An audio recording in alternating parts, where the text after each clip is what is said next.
তারেক রহমান গতকাল একটি বক্তব্য দিয়েছেন, দলগুলোকে ডিবেট করতে হবে, ডিভাইড না, ডিবেট, বিতর্ক করবে, সংসদের মতো আলোচনা করবে, তারপরে এর মধ্য থেকে সত্যটি, প্রয়োজনীয় বিষয়টি বেরিয়ে আসবে, ঐক্যমত্য বাড়বে। 10টি বিষয় নিয়ে আলোচনা করলে এক বিষয়ে ঐক্যমত হয়ে যাবে, আর এই ঐক্যমত জাতির জন্য এখন খুবই প্রয়োজন। তারেক রহমান এটি একটি চমৎকার উদ্যোগ, চমৎকার নির্দেশনা। তবে তারেক রহমানের কথা কি বিএনপি শুনবে? তারেক রহমানের কোনো নির্দেশনাই তৃণমূল পর্যায়ে বাস্তবায়িত হচ্ছে না। তিনি বারবার বলেছেন, চাঁদা, দখলবাজি এগুলা বন্ধ করো। সারা বিএনপি এটি কি শুনেছে? সারা বাংলাদেশে কয় হাজার লোক চাঁদাবাজি করে? বিএনপির 5,000 লোক।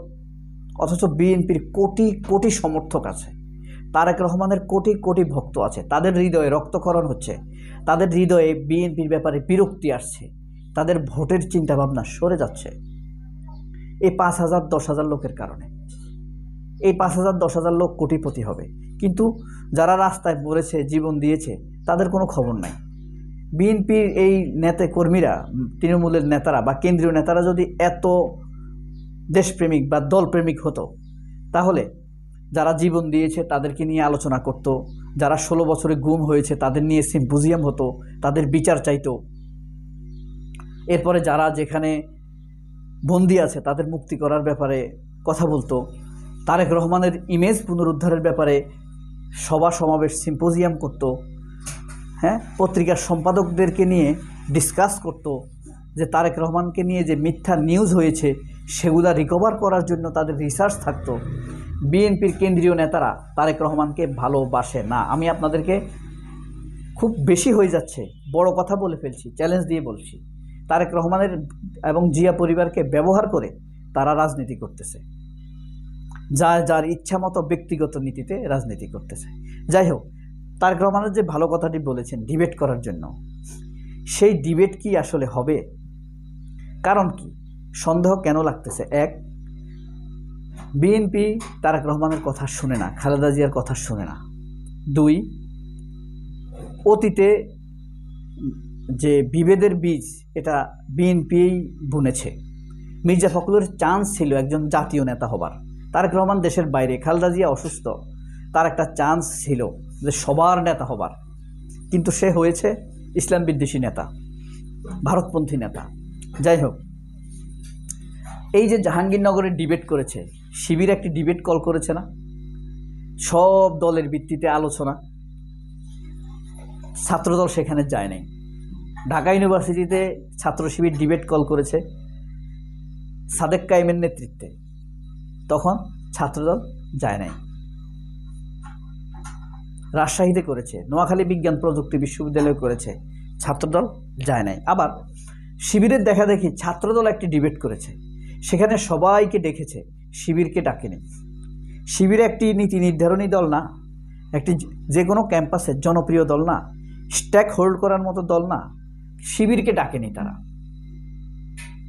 তাদের মধ্যে দিক নির্দেশনা আছে, একটি ক্যাম্পাস কিভাবে সুন্দর করা যায়, দেশ নিয়ে তাদের ভাবনা আছে।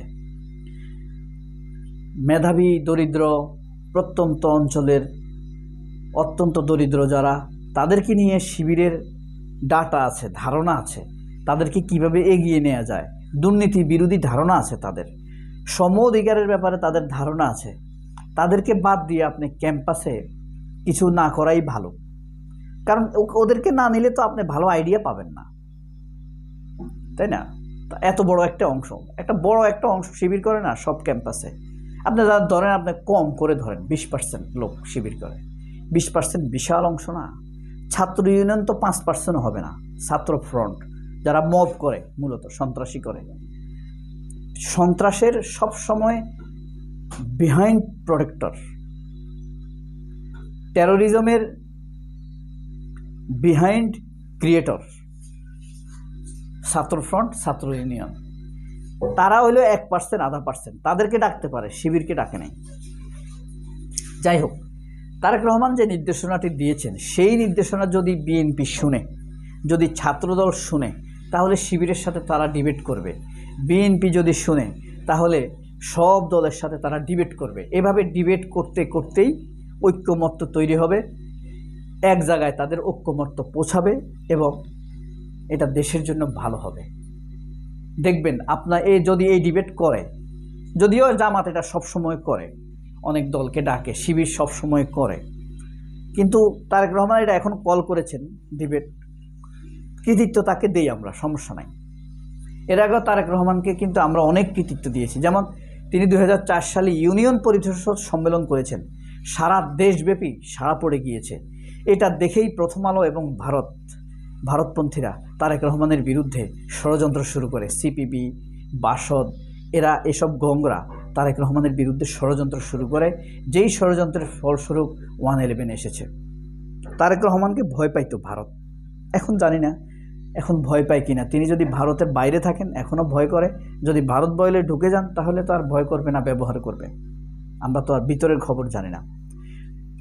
খুব সাড়া পড়েছিল, কিন্তু ওই ইউনিয়ন পরিষদ সম্মেলন কিন্তু জামায়াত বিভাগীয় সম্মেলন 30 বছর ধরে করে। যাই হোক, তারেক রহমান একজন ভালো বড় নেতা হবার তখন অনেক সম্ভাবনা তৈরি হয়েছিল, তরুণদের মধ্যে ব্যাপক সাড়া পড়েছিল।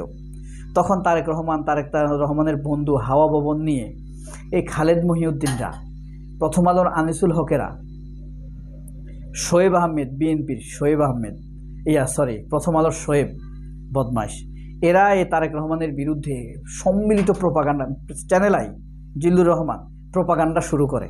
এখন এরাই বিএনপির কাছে ভালো লোক, এরাই বিএনপির কাছে এখন মানে খুবই আগ্রহের মানুষ। তারা এখন রীতিমতো মাহমুদুর রহমানকে শত্রু মনে করে, অথচ মাহমুদুর রহমানকে খালেদা জিয়া অনেক স্নেহ করত। খালেদা জিয়া মাহমুদুর রহমানকে ডেকে এনে বিনিয়োগ বোর্ডের চেয়ারম্যান বানিয়েছে। তখন পর্যন্ত বাংলাদেশের ইতিহাসে সবচেয়ে বেশি বিনিয়োগ হয়েছে মাহমুদুর রহমানের সময়ে, সাকসেস চেয়ারম্যান তিনি। এরপরে জ্বালানি উপদেষ্টা হিসেবে তিনি সাকসেস, তখন পর্যন্ত সবচেয়ে সাকসেস লোকে মাহমুদুর রহমান। তাছাড়া মাহমুদুর রহমানের চাইতে মেধাবী, জিনিয়াস লোক এই জায়গায় বসার মতো আর কেউ ছিল না। এত চমৎকার লোক, অ্যাডমিনিস্ট্রেটিভ পাওয়ার যেমন তেমনি ভালো তার। তিনি কিন্তু ডানকান, এই যে বিদেশি সংস্থা পরিবাগে, বাংলা মোটর, আপনার ইউনিক হাইটস, সবজি বাগান রোডের অপোজিটে যে অফিসটা, ডানকানের কান্ট্রি ডিরেক্টর ছিলেন তখন, মানে প্রথম বয়সে। ভ্যাকসিমকোর সমগ্র ভ্যাকসিমকো গ্রুপের সম্ভবত এমডি ছিলেন কিছুদিন। অনেক অ্যাডমিনিস্ট্রেটিভলি অনেক তিনি হাই লেভেলের পার্সন। আবার তিনি মেলামাইনের আবিষ্কারক, কিন্তু মেলামাইন প্লেট আছে না, এটার আবিষ্কারক, বুয়েটের ছাত্র কিন্তু তিনি। আবার মানে বহু গুণে গুণান্বিত একজন মানুষ। আবার সততার দিক দিয়ে তিনি আইকনিক ফিগার। সেই লোকটিকে বিএনপি এখন শত্রু মনে করে, তার সততার কারণে তাকে ভয় পায় সম্ভবত কিছু লোক, সবাই না। খালেদা জিয়া তো তাকে অপছন্দ করবে না, তারেক রহমানও করবে না, আমি নিশ্চিত। মাঝখানের কিছু লোক, মির্জা ফখরুল টখরুল, এরা। মির্জা ফখরুল দুর্নীতি করে না, কিন্তু দুর্নীতির বলয়ের লোক সে। তার অধীনে বলয়ে যারা আছে তারা দুর্নীতিবাজ করে। এই যে রুমিন ফারানা খাস দুর্নীতিবাজ। এই যে বিএনপি এমপি হয়েছে, সে মানে সিলেক্টেড এমপি, অলংকারিক, সে খালেদা জিয়াকে বিক্রি করে ফেলছে।